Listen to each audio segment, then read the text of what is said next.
Amém? Irmãos, hoje eu quero aqui falar com vocês. Quem veio aqui semana passada? Foi uma bênção, né? Acho que não, né? Porque vocês não falaram nada. Fiquei até meio assustado agora. Será que foi ou não foi? E a gente, para quem não estava, a gente ministrou a nossa última ceia como igreja antiga, com o pensamento de continuar vivendo da mesma forma. E uma das coisas que eu fui questionado até pela Shelly era sobre se a mensagem for vamos ser diferente, mas as nossas atitudes forem as mesmas, nada vai mudar. Então o que nós estamos pensando, o que nós estamos no nosso coração pensando em fazer para que seja diferente? Amém? E como eu disse, irmãos, muitos chegaram no final dessa mensagem que eu preguei, como se fosse tipo assim, pegadinha do malandro. Chegaram no final do culto e falaram assim: nossa, que susto que você deu. Nossa, eu achei que, né? Irmãos, aquilo continua, porque a proposta é, se não mudar, não tem porquê nós ficarmos sendo igreja neste local. Se nós não entendermos a responsabilidade que nos cabe como filhos e filhas de Deus, não faz, irmãos, nenhum sentido a gente ficar se reunindo de domingo a domingo aqui, ouvindo uma palavra, voltando para as nossas vidas e vivendo, desculpa, a mediocridade do comum, está entendendo ou não? Deus nos chama a viver algo de fato novo. E nós precisamos entender que Deus nos chama para esse lugar. E eu essa semana, até inspirado por algumas leituras que eu estou fazendo, o Senhor me deu uma mensagem, que é essa aqui. Pode pôr o fundo aí. Lembrai-vos da mulher de Ló, entre o chamado de Deus e o apego ao mundo. O texto básico que eu quero ler é Lucas 17, 32.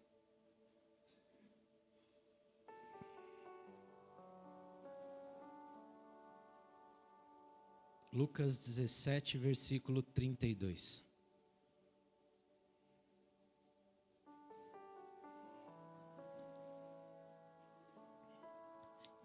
Que é exatamente, lembrem-se da mulher de Ló. Eu quero contextualizar o porquê Jesus chegou a essa... Qual é o nome disso aí mesmo? Advertência. Porque Jesus ele chega e dá essa advertência. Se a gente voltar no versículo 20, a gente vai ver que Jesus ele está sendo ali interrogado pelos fariseus sobre quando viria o reino de Deus. E Jesus respondeu: o reino de Deus não vem de modo visível, tampouco se dirá aqui está ele ou lá está, porque o reino de Deus está entre vocês. E depois disse aos seus discípulos: chegará o tempo em que vocês desejarão ver um dos dias do Filho do Homem, mas não verão. Dirão a vocês: lá está ele ou aqui está, mas não vão nem o sigam. Porque como um relâmpago ilumina o céu de uma extremidade a outra, assim será o Filho do Homem no seu dia. Contudo, primeiramente é necessário que ele sofra muitas coisas, seja rejeitado por essa geração, como foi nos dias de Noé. Assim será nos dias do Filho do Homem. As pessoas faziam o quê? Comiam, bebiam, casavam-se e se davam em casamento. Até o dia em que Noé entrou na arca, então veio o dilúvio e destruiu a todos. O mesmo aconteceu nos dias de Ló. Eles comiam e bebiam, compravam e vendiam, plantavam e construíam. Mas no dia em que Ló saiu de Sodoma, choveu fogo e enxofre do céu e destruiu a todos. Acontecerá exatamente assim no dia em que o Filho do Homem for revelado. Naquele dia, quem estiver no telhado da sua casa não deve descer para apanhar os seus bens dentro de casa. Semelhante, quem estiver no campo não volte por coisa alguma. Lembre-se da mulher de Ló. Quem tentar conservar a sua vida, a perderá. Mas quem perder a própria vida, preservará. Amém? Irmãos, aqui é o sermão profético de Jesus acerca do final dos dias, do final dos tempos. E ele fala aqui, ele discorre a respeito da importância de nós estarmos atentos para o final dos dias. E no meio disso, no meio desse sermão, trazendo tudo isso que nós lemos, ele coloca: lembrai-vos da mulher de Ló. Jesus usa uma figura aparentemente secundária para dar uma advertência solene. A mulher de Ló não era a figura central da mensagem. Vocês estão entendendo? Ela não era a figura central ali. Abraão era, Ló era, Melquisedeque era, mas ela não. Ela não era a mulher central. Mas Jesus traz uma advertência usando essa mulher. E a mulher de Ló, ela representa aqueles que experimentam o ambiente da salvação, mas não se entregam de fato. Por quê? Porque é possível estar próximo das coisas de Deus sem estar em Deus. Aqui a gente vê, irmãos, o perigo de um coração dividido. A mulher de Ló estava com o seu coração naquele momento tomado, dividido pela realidade de Sodoma. Quando Deus chama Abraão, Abraão vem e chama o seu sobrinho Ló. Muitas pessoas falam que esse foi o erro de Abraão, mas em lugar nenhum da Bíblia está retratado isso. Em nenhum lugar da Bíblia fala que Abraão errou em levar o seu sobrinho. E muitos de nós, olhando, achamos que Ló era um homem injusto, era um homem pecador, era um homem distante de Deus. Mas 2 Pedro capítulo 2 vai dizer que Ló era um homem justo. E por isso Deus o livrou de Sodoma. Porque ele se atormentava com os pecados que existiam em Sodoma. Ló era um homem justo. Mas ele tinha uma mulher, irmãos. E essa mulher, que ninguém sabe o nome, a Midrashá, que é a Torá oral, diz que o nome dela era Edite. Mas em nenhum outro lugar fala o nome dela. Na Torá escrita, naquilo que Moisés escreveu, na lei escrita, o nome dela não é mencionado. E isso tem um propósito, para que nós não víssemos a Edite, mas que nós nos víssemos, talvez, na atitude e na mesma atitude que ela teve.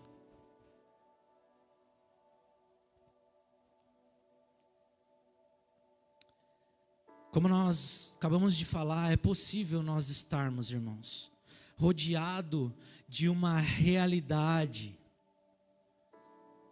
de Deus sem estar em Deus. Ela olhou para trás, não com curiosidade, mas com saudade. A mulher de Ló, quando Deus ele chama Abraão e Ló vem, qual que era a ordem de Deus a Abraão? Vocês vão viver em tendas. Vocês vão andar peregrinos.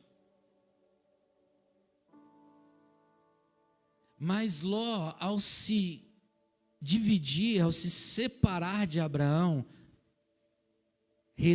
mora em Sodoma. Ele constrói uma casa em Sodoma. Vocês lembram disso? A gente até falou disso um pouco esses dias atrás. E naquele momento que Deus ele chama, que manda os anjos para livrar Ló e a sua família daquela destruição que cairia sobre Sodoma,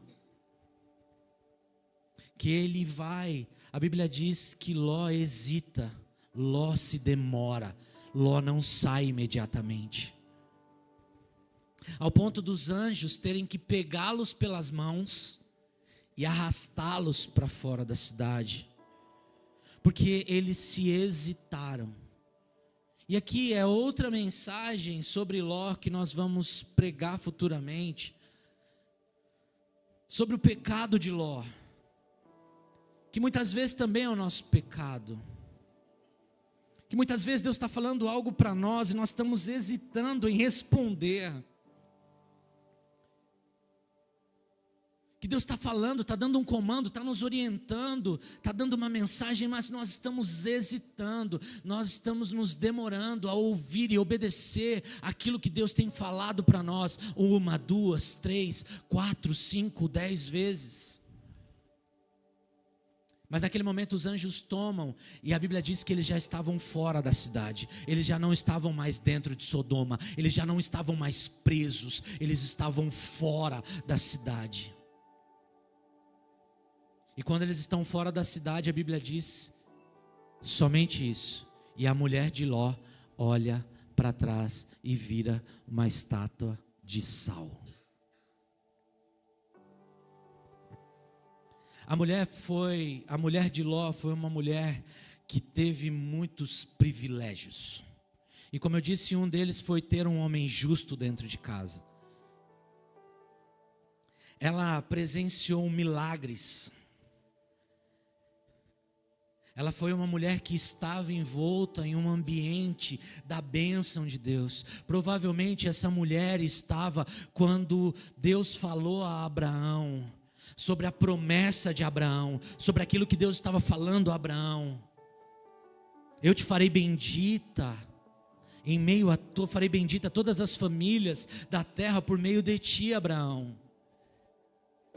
Quando Ló foi preso, e Deus, quando Abraão ora e Deus livra Ló sobrenaturalmente, essa mulher viu o milagre acontecendo.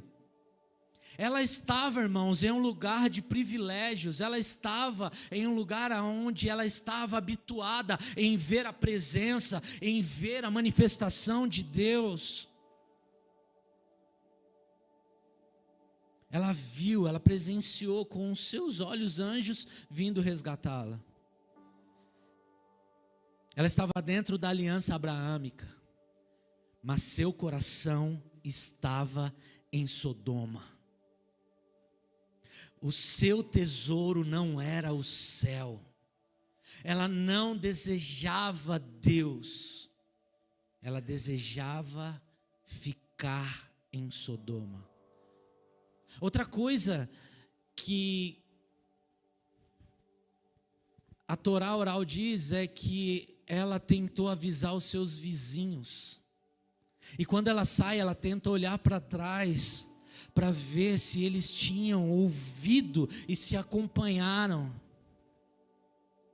Muitas vezes a gente está buscando e os nossos corações estão entrelaçados a relações que não são benéficas. Muitas vezes nós estamos vivenciando experiências com Deus, muitas vezes nós estamos experienciando milagres com Deus, muitas vezes nós estamos vendo a manifestação de Deus, nós temos os privilégios de estar em um culto como esse, Muitas vezes nós estamos aqui vivenciando coisas, manifestações, visitações de Deus, mas assim como a mulher de Ló, nós não estamos com o nosso coração inteiro desejando o Senhor, desejando Deus, e lá no fundo existe uma dualidade, uma luta, uma briga. Mas muito, irmãos, é por conta da mensagem relativista desses dias, de que não se fala mais sobre pecado, sobre inferno, sobre céu. Esses dias eu vi uma frase de alguém que está longe da igreja dizendo assim: o inferno é a forma de amedrontar e o céu a forma de subornar. Essa é a mentalidade relativista dessa geração, de quem endeusou o amor.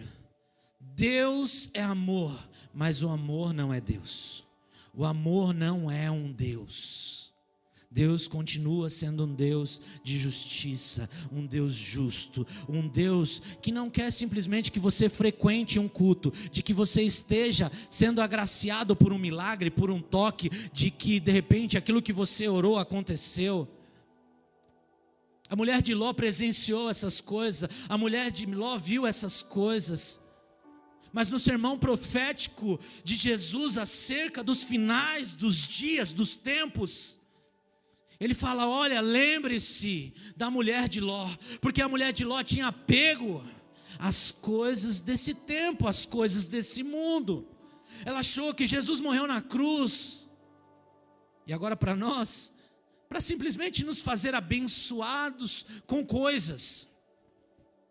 Deus morreu na cruz para nos abençoar. Mas a maior bênção que Deus nos deu foi a salvação, foi a vida eterna, foi nos livrar da condenação eterna. A mensagem de hoje não fala mais, irmãos, sobre a importância de nós entendermos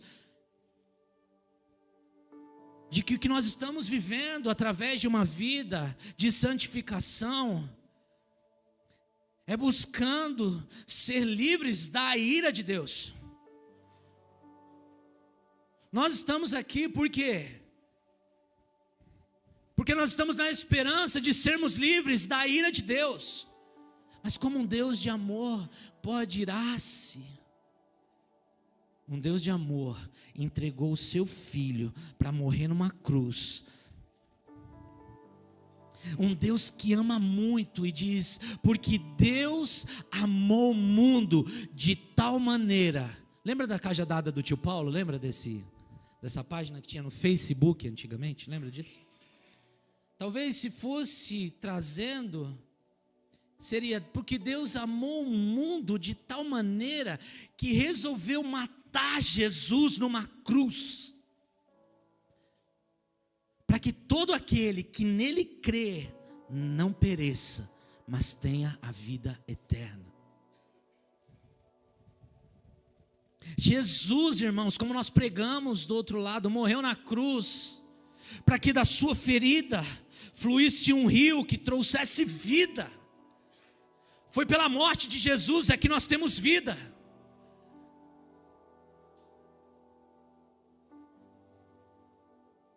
Porque Ele vive, nós podemos crer no amanhã. E está tudo certo. Mas isso começa na morte. Jesus ressuscitou, mas primeiro Ele teve que passar pela via dolorosa. Ele disse aos seus discípulos: eu tenho um batismo que vocês não suportariam. Eu tenho que passar por um batismo que vocês não suportariam. A minha alma está angustiada até a morte, porque eu estou prestes de passar por um batismo que vocês não suportariam. Ele morreu naquela cruz de forma escandalosa, feridos pelas nossas transgressões, moídos pelos nossos pecados. para nos trazer perdão, para nos perdoar. Eu e você, pecadores, que mesmo depois de conhecer, mesmo depois de ouvir o Evangelho, mesmo depois de tudo isso, ainda pecaríamos. Continuaríamos vivendo uma vida de pecado, entregue ao pecado. Porque assim como a mulher de Ló, nós estamos preferindo olhar para trás e aquilo que eu estou deixando. Paulo disse: eu tenho por perca todas as coisas pela excelência do conhecimento de Cristo Jesus. Paulo vem escrevendo tudo o que ele era. Eu sou da tribo de Benjamim, levita, fariseu, circuncidado ao 8º dia, da lei o mais zeloso. E ele começa a falar sobre tudo aquilo que ele era. Aprendia aos pés de Gamaliel, tinha respeito não só dos judeus, mas também dos gregos. Mas eu tenho por perca todas essas coisas. Eu tenho essas coisas como esterco, eu tenho essas coisas como lixo, porque eu encontrei o meu tesouro. Eu encontrei aquilo que traz sentido. Muitos de nós estamos na igreja, experimentamos bênçãos, ouvimos a palavra, vivemos milagres, mas a gente não consegue romper com o mundo.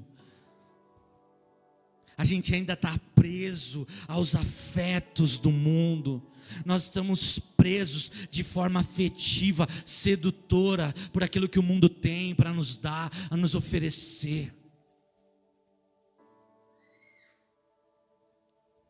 Deus nos chama à santidade e ao sacerdócio. Isso é um privilégio. Êxodo 19. Abra sua Bíblia aí, vamos ler juntos. Êxodo, lá no começo da Bíblia, o segundo livro da Bíblia. Êxodo 19.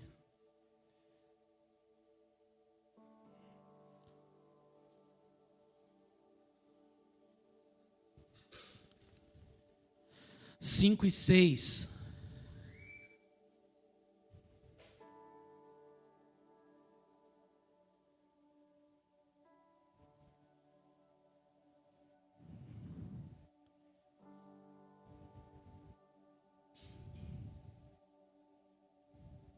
Amém? Vocês acharam? Diz assim: agora, se me obedecerem fielmente e guardarem a minha aliança, vocês serão o meu tesouro especial entre todas as nações. Embora toda a terra seja minha, vocês serão para mim um reino de sacerdotes e uma nação santa. Essas são as palavras que você dirá aos israelitas. Amém? Vocês serão para mim um reino e uma nação. Presta atenção nisso. Deus chamou a Israel inteiro para ser uma nação separada. Kadosh significa separado, consagrado. E deixa eu falar algo aqui que eu já falei esses dias, mas eu quero repetir. Às vezes a gente acha que ser santo é só não pecar. Porque a gente tem um conjunto de regras morais que a gente vai olhando e a gente pode nomear pecados. Então, se eu observar tudo isso, eu sou santo. Mas isso não é uma verdade, sabe por quê? Porque a grande maioria dessas regras morais, um monge budista segue, e Deus não olha para ele e fala: ele é santo. A maioria das regras morais que nós chamamos de pecado, um monge tibetano segue. Ele não ele não cai nesses pecados, mas Deus não os chama de santo, porque ser santo é ser separado para o propósito de Deus. Ser santo é quem Ele escolheu para estar exercendo aquilo que Ele tem como propósito, de exercer o seu chamado.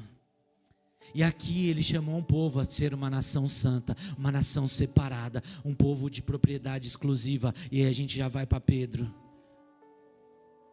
Uma nação de sacerdotes. Ele chama, irmãos, uma nação para ministrar diante dele. Ele não chamou Moisés e Arão somente. Ele queria que todo esse povo saísse de um lugar de escravidão, saísse do Egito e que entrasse em um lugar, em um reino de sacerdotes, aonde todos eles ministrariam diante do Senhor. Porque o Senhor sempre teve isso, irmãos, como um privilégio. Ele deu isso aos levitas, por exemplo. Quando os levitas foram separados, ele disse: vocês não vão ter terra, vocês não vão ter casa, vocês não vão ter tesouro na terra, mas eu serei o tesouro e a herança de vocês. A minha presença vai acompanhar vocês. Como eu disse aqui semana passada, na verdade na terça-feira, Finéias, em Êxodo 25, em Números 25, a gente vê Finéias que matou um casal por zelo ao Senhor, e o que Deus dá por recompensa a Finéias é que ele pudesse ministrar perpetuamente diante do Senhor. Isso é um privilégio. Você ministrar ao Senhor, você poder fazer algo ao Senhor, é um privilégio, não é uma obrigação pesada, enfadonha. Não é algo que causa estresse, algo que causa em nós peso, desânimo, não, é um privilégio.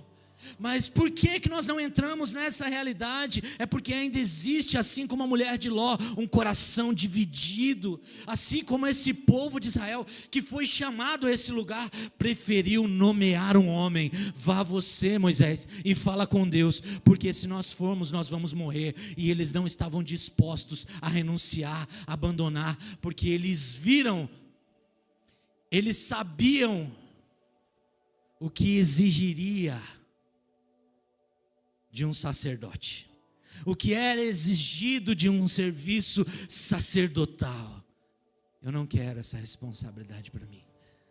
Vai você, Moisés, porque eu não quero morrer. Vai você, Moisés, fala você ao Senhor, porque eu tenho a minha vida e eu quero viver a minha vida. A mulher de Ló foi essa mulher que morreu, e é o que o Senhor Jesus, as palavras são de Jesus. Lembrem-se da mulher de Ló, que estava com o seu coração dividido, que estava com o seu coração tomado, que olhou para trás por causa das coisas que ficaram lá, por causa da sua vida. A sua vida não era a sua família, a sua vida não era o seu marido, a sua vida não era o Senhor, a sua vida era o que ficou lá, eram as coisas que estavam lá, eram suas amizades que estavam em Sodoma.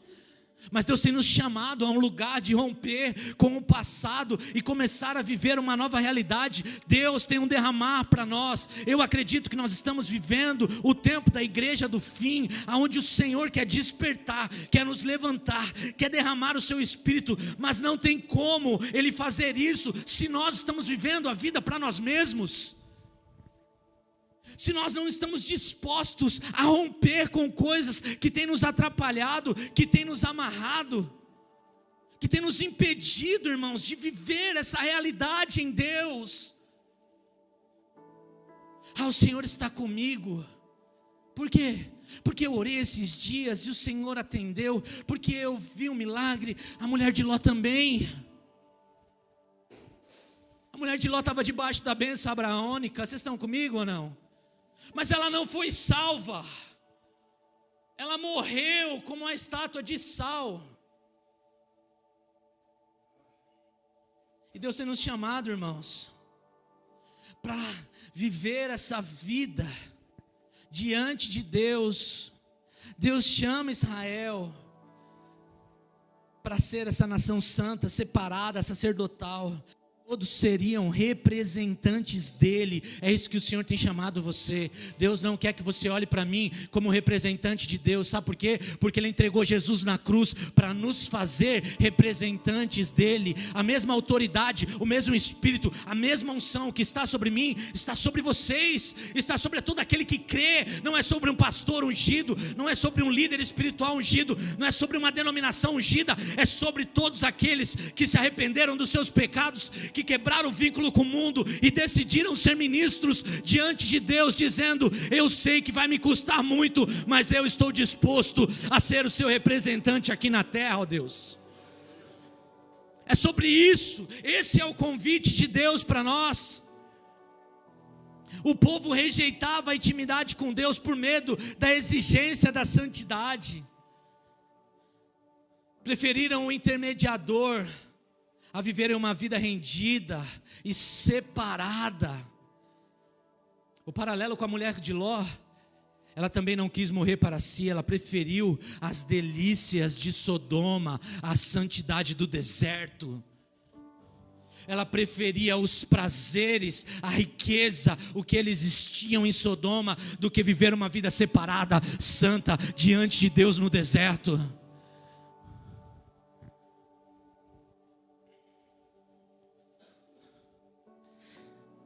Hoje muitos ainda desejam viver para si, terceirizam a sua fé se apoiando em líderes, mas não assumem um chamado ao sacerdócio pessoal.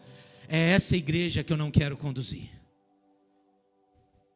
E é essa igreja que eu estou decidido um dia. A igreja de Jesus não vai fechar, meu irmão, fica tranquilo. Mas eu não tenho obrigação de manter uma porta aberta, onde tem um povo que olha para mim como super-herói. Eu sou homem. Eu sou um homem. E se um dia Deus me usou para tocar a sua vida, para fazer alguma coisa, foi pela misericórdia dEle, foi pela graça dEle, e não porque Ele viu bondade em mim, não porque eu tinha algo bom em mim. Deus e a minha família sabem disso.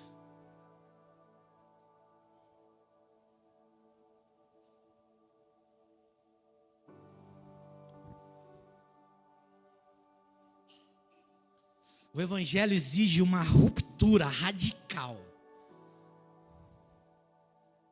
Não dá para ser meio termo. A ruptura precisa ser radical. Irmão, se nós queremos viver algo verdadeiro, firme, profundo, a ruptura precisa ser radical. Nós precisamos ser radical contra o pecado, o mundo e o diabo. Quem lembra disso? Isso é uma verdade, irmãos. J.C. Ryle fala isso no livro Santidade, que foi escrito em 1879. Dizendo que para nós vermos o Senhor no final da nossa vida, temos que ser santos, separados, vivendo a vida de Deus, vivendo a vida que Deus projetou para nós, irmãos. Existe uma vida que é muito mais profunda, maravilhosa, que faz muito mais sentido do que a nossa vida, do que vivermos a nossa vida para nós mesmos. É por isso que muitos andam fracos, cansados, param, ouvem uma mensagem, conseguem viver mais uma semana, mas daqui a pouco, se faltam no culto, vão esmorecendo, e daqui a pouco, como a palavra diz, voltaram o cachorro para o seu vômito e o porco a se rolar na lama. Não é de um culto bom que você precisa. Você precisa entender que você foi chamado a servir ao Senhor como sacerdote, e isso é um privilégio. Mas que Deus só vai revelar a bênção da eternidade quando nós estamos em comunhão.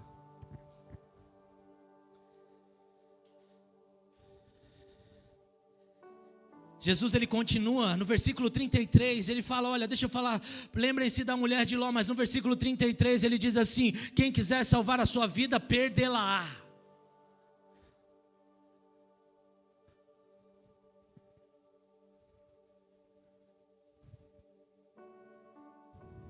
Hebreus 12:1 diz assim: desembaraçando-nos de todo o peso e do pecado que tão perto de nós nos rodeia. Pecado é um embaraço. E sabe o que acontece, meu irmão? Muita gente está vivendo assim, graças a Deus, eu não peco mais.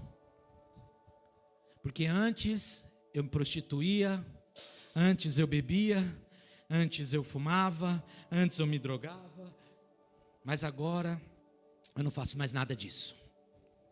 Agora eu estou vivendo uma vida íntegra, santa, diante do Senhor. Agora eu estou vivendo uma vida boa diante de Deus. Porque toda a nossa conversão, ela parte da ideia de que Deus morreu naquela cruz para nos fazer pessoas boazinhas. Quem já ouviu esse termo? Ah, fulano era muito bom, só faltava Jesus. Fulano era tão bom, é tão bom, só faltava Jesus. Ei, deixa eu te falar, se falta Jesus, falta tudo. O homem não vai ser salvo pelas suas boas ações. Deus olhou para um povo que Ele separou e diz assim: os seus atos de bondade, os seus atos de justiça são como trapos de imundícia. Tudo que você faz de bom, se está fora de mim, se não sou eu o fim, para mim é lixo. Não existe, irmãos, salvação na bondade humana, no esforço humano. Também como não existe salvação na observância total da lei. Porque se você tropeçar em um tio, em uma vírgula, acabou toda a lei. Nós somos salvos pela graça mediante a fé em Cristo Jesus.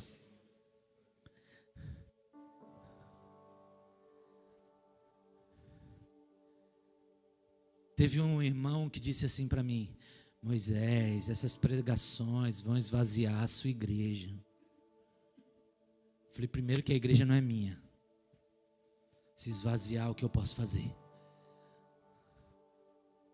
Mas eu quero ser fiel àquilo que o Senhor nos entregou, dizendo que não é para um bom comportamento que Jesus morreu na cruz. Jesus morreu na cruz para nos transformar, para nos fazer uma nova criatura em Cristo Jesus. Capaz, irmãos, de viver uma vida que mente nenhuma pode entender. É uma metanoia, uma transformação mental que homem nenhum consegue compreender. Natureza humana não consegue compreender uma vida que é vivida, separada em santidade ao Senhor. Uma vida que entende que não é só alguém que faz parte de uma denominação, confessa ou professa uma fé, uma religião. Não, é homens e mulheres que entenderam a sua responsabilidade, ser ministros diante de Deus, em ministrar ao Senhor, que são como um altar ambulante, aonde eles andam, a glória e a presença de Deus está com eles. Mas isso, irmãos, não tem como, porque Jesus está falando: aquele que querer salvar a sua vida, aquele que buscar salvar a sua vida, vai perder, irmãos.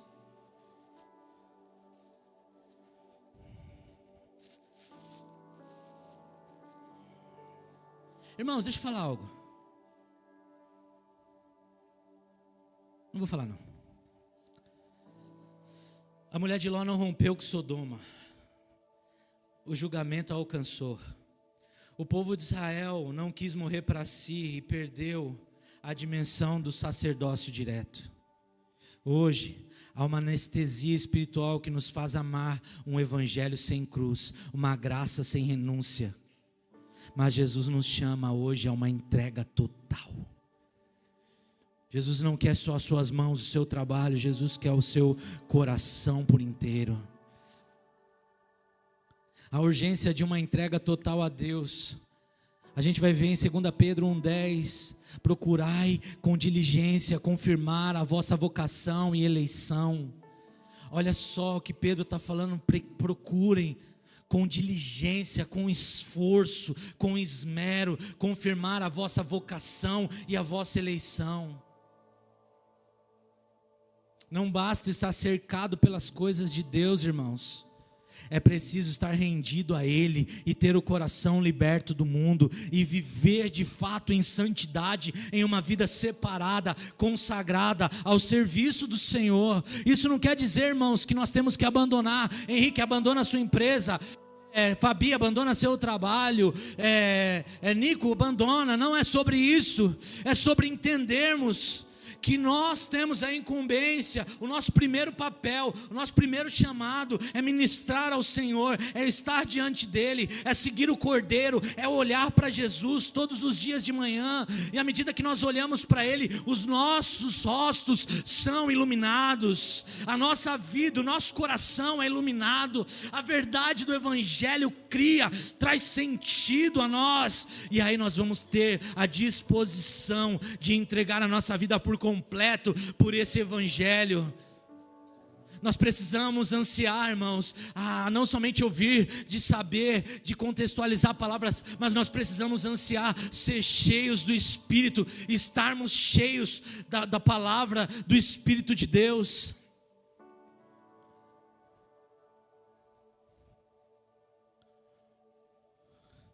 Existe, irmãos, esse lugar onde Deus tem nos chamado para sair dessa realidade onde a gente acha que é suficiente estar cercado pelas coisas de Deus. Existe, irmãos, uma mente anestesiada, uma vida anestesiada, que procura toda semana ir a um culto, ouvir uma palavra, que está 24/7 ouvindo ministrações. Tem algum mal nisso? Se isso muda a sua vida, não. Mas se isso é só algo que você está procurando para anestesiar a sua vida, tem muito perigo. Vocês estão comigo ou não? Porque o mesmo sol que alimenta e faz a árvore crescer e dar os seus frutos, é o mesmo sol que, quando cortada, seca essa árvore. Não existe nada mais perigoso, irmãos, do que nós vivermos uma vida de igreja sem a verdade do Evangelho. Não existe nada mais nocivo a nós como seres humanos do que ter a nossa mente anestesiada por participar de cultos, de estarmos aqui no ambiente da manifestação, por ver uma vez a nossa oração sendo respondida, por às vezes chorarmos quando vê um toque do Senhor, por ver algo acontecendo no meio desse ambiente, que às vezes não está sendo gerado nem por causa do seu coração, mas de um coração sincero do seu lado que está buscando, toca-me, Senhor, e Ele, pela sua misericórdia, toca toda uma congregação por causa de um homem, por causa de uma mulher, que muitas vezes nem está no púlpito, está aí embaixo, clamando: Senhor, eu sou uma pecadora, eu sou um pecador, eu não tenho nem coragem de olhar para o Senhor, mas vem sobre mim com misericórdia essa noite. Aí Deus derrama a graça, e aí a pessoa que está às vezes ministrando adoração, fala: nossa, Deus tocou a comunidade. Não, irmãos, não é pela nossa unção, é pela nossa dependência, é de reconhecermos quem Ele é e não quem nós somos, não quão bom nós somos, não quão certo nós somos. É por isso que nós olhamos para as pessoas com um olhar discriminatório, é por isso que nós olhamos para as pessoas e julgamos as pessoas a ir para o inferno. Sabe por quê? Porque nós ainda não olhamos a nossa pecaminosidade, nós ainda não tivemos um encontro com a santidade de Deus, de olhar e falar: desgraçado homem que sou, quem me livrará desse corpo de morte?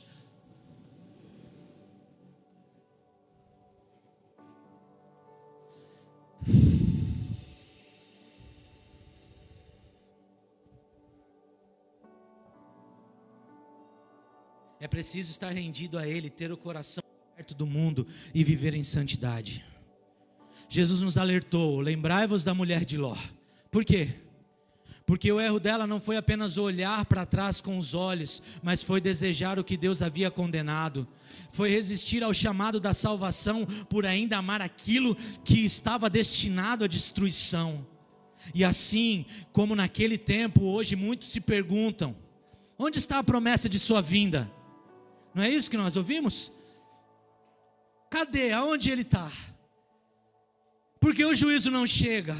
Nós estamos vendo os ímpios prosperarem, nós estamos vendo os blasfemos crescerem, nós estamos vendo a devassidão crescendo, continuarem, e nada acontece. Mas deixa eu te falar aí uma coisa: isso não é um sinal de abandono ou de impunidade. Sabe o que é isso? É misericórdia, é paciência e é amor. Sabe por quê? Porque, como lemos em 2 Pedro 3:9, O Senhor não demora a cumprir a sua promessa, como alguns julgam. Ao contrário, Ele é paciente com vocês e não quer que ninguém pereça, mas que todos cheguem ao arrependimento. Essa é a verdade de Deus. Quando a gente olha o mundo e fala assim, nossa, por que fulano, ou até mesmo dentro da igreja, quantos cristãos vivendo uma vida dupla, e a gente olha e fala, por que Deus não castiga essa pessoa? Por que Deus não mata essa pessoa? Quando a gente vê toda a maldade do mundo, quando a gente vê homens abusando de crianças, a gente pergunta, onde está Deus? Cadê o juízo de Deus? Por que há tanta maldade no mundo? Isso é a misericórdia de Deus sendo estendida, porque o desejo de Deus é que ninguém se perca, mas que todos cheguem ao arrependimento. Isso inclui eu e você, que muitas vezes estamos nesse lugar de igreja, sem frutificar evangelho, sem demonstrar a verdade do evangelho. Mas vai chegar o dia em que talvez de forma repentina nós venhamos fechar os nossos olhos e nós venhamos morrer. Aí acabou, meu irmão. Sabe por quê? Porque no versículo seguinte há um alerta: o dia do Senhor virá como um ladrão. O dia do Senhor virá como um ladrão. Ninguém vai ver, não vai ter tempo. Vocês estão comigo ou não? O dia do Senhor virá como um ladrão. De repente, sem aviso, para todos aqueles que estiverem distraídos, comendo, bebendo, casando e dando-se em casamento. Porque foi o que Jesus disse na parábola. Foi o que Jesus disse no sermão profético. Não sou eu que estou dizendo. Ele falou como no dia de Noé. Casavam, davam-se em casamento, comiam, bebiam. Vai ser como os dias de Ló. Casavam, davam-se em casamento, comiam, bebiam, construíam, vendiam, compravam.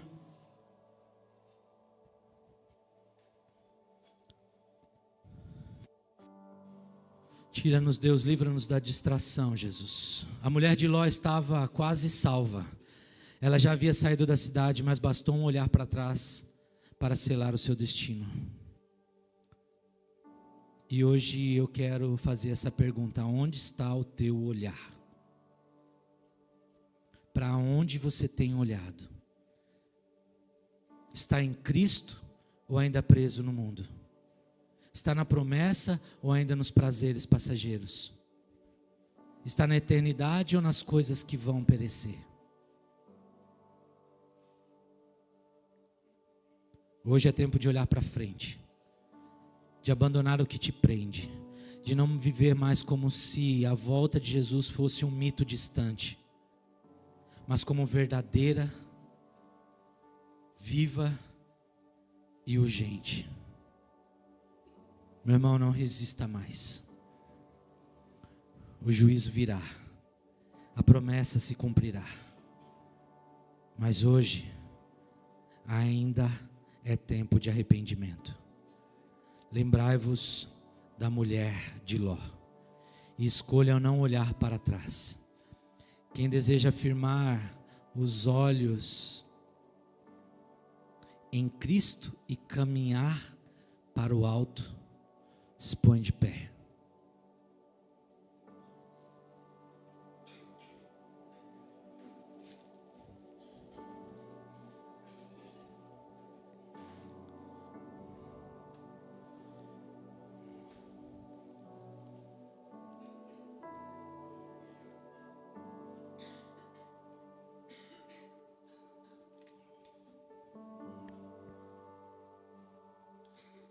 Deus ainda chama um povo para ser reino de sacerdotes.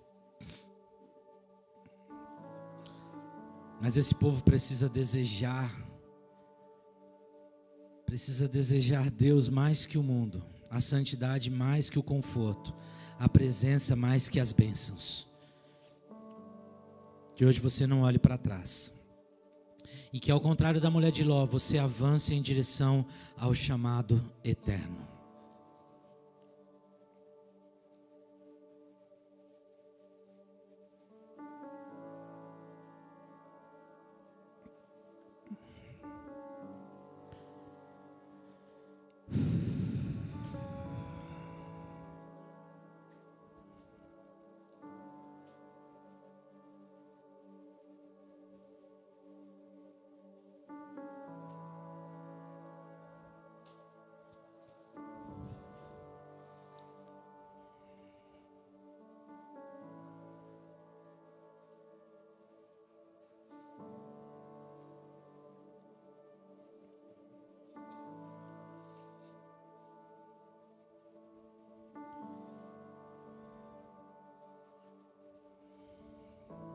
Eu queria orar. Não precisa apagar não, tá? Vou deixar acesa.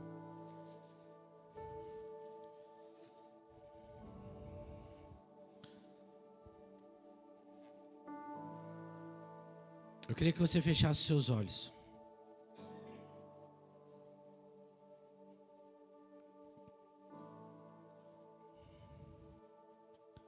Eu queria ler uma citação aqui.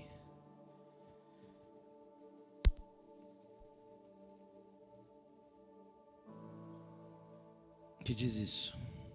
Eu queria que você prestasse atenção, que você focasse naquilo que eu vou ler aqui agora. Diz o seguinte: eu suplico, pelas misericórdias de Deus, que você encare essa questão de modo franco. Rogo que você não reprima sua consciência com uma esperança vaga acerca das misericórdias divinas, enquanto seu coração estiver apegado ao mundo. Imploro que você não abafe a voz das convicções com fantasias infantis sobre o amor de Deus, enquanto seus modos e hábitos diários demonstrarem claramente que o amor do Pai não está em você. De fato, existe misericórdia em Deus, como um rio, mas ela é para os que são crentes em Cristo, aqueles que se arrependeram. Deus ama os pecadores com um amor indizível e insondável, mas esse amor se manifesta de forma salvífica àquele que ouve a voz de Cristo e o seguem. Procure interessar-se por esse amor. Rompa com todo o pecado conhecido, saia do mundo com coragem, clame a Deus em oração com toda a força de seu ser. Entregue-se ao Senhor Jesus de forma completa e sem reservas, hoje e por toda a eternidade. Desembarace de todo peso, não se apegue a nada que interfira na salvação da sua alma, por mais precioso que pareça. Abandone tudo que estiver entre você e o céu, por mais valioso que seja. Este mundo é como um navio naufragado, afundando rapidamente sob os seus pés. A única coisa que importa é encontrar um lugar no bote salva-vidas e alcançar a costa com segurança. Procurai com diligência confirmar a vossa vocação e eleição. Aconteça o que acontecer, à sua casa e aos seus bens, procure ter certeza do céu. É 1 milhão de vezes melhor ser escarnecido e tido como extremista neste mundo, de que sair do meio de um povo religioso e terminar como a mulher de Ló. Irmãos, parece ser dura, e é dura essa repreensão, mas há esperança se nós voltarmos o nosso coração ao Senhor. Nós precisamos purificar as nossas mãos e limpar o nosso coração. Somente assim nós vamos subir ao Monte Santo do Senhor. Somente assim nós vamos ver a manifestação e a presença real de Deus em nossa vida. É somente dessa forma que nós vamos conseguir contemplar, irmãos, a verdade de Deus sendo manifesta, não só em nós, a nós, mas através de nós. É onde nós vamos ver os perdidos alcançando um caminho claro de salvação, aonde nós vamos ver aqueles que estão longe vindo, encontrando um caminho, vendo a esperança, vendo a salvação. A esperança. E é por isso que Deus hoje nos chama a esse lugar de arrependimento. Deus nos está chamando para diante dele confessarmos as nossas culpas e decidirmos: Deus, eu me arrependo. Deus, eu volto de todo o meu coração a você. Não vai ser instantâneo, irmãos.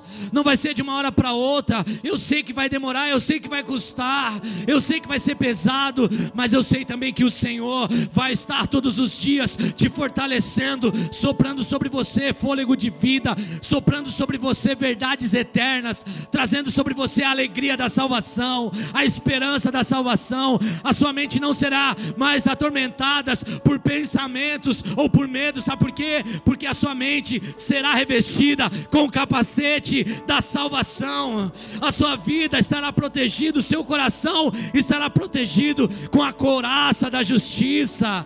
Você vai estar protegido por causa do cinturão da verdade. Os seus pés estarão calçados com a preparação do evangelho da paz. No seu braço você vai poder apagar os dardos inflamados, as mentiras de Satanás, porque no seu braço estará o escudo da fé, o escudo da convicção, da certeza de que pode passar o que for, mas as palavras de Deus não passarão. Passam céus, passam terra, mas as palavras de Deus não vão passar. Mas isso é para aqueles que ainda têm um coração em temor. Eu queria te convidar a orar, irmãos. Existe esperança.